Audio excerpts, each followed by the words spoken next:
দেখো বন্ধুরা কি পড়েছে, দেখো এটা কি বলো তো, এটা কি?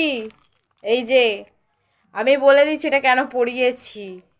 ওর মামা আমাকে, আমি আবদার করেছিলাম পেটে থাকতে যে আমাকে নিজের হাতে ফিশ ফ্রাই বানিয়ে খাওয়াতে বাড়িতে। ও যেহেতু সব পারে, ও হোটেলে রান্না সবই পারে, রেস্টুরেন্টে কাজ করে, তাই তো আমার ওই আবদারটা ও রাখতে পারেনি, কারণ ও সত্যি কাজে ব্যস্ত ছিল। কিন্তু ওই সময়তে তো আবদার রাখতে হয়, ও আবদার রাখতে পারেনি, যার কারণে আমার বাবানকে আজকে এইটা পরে থাকতে হচ্ছে, লালাপোস।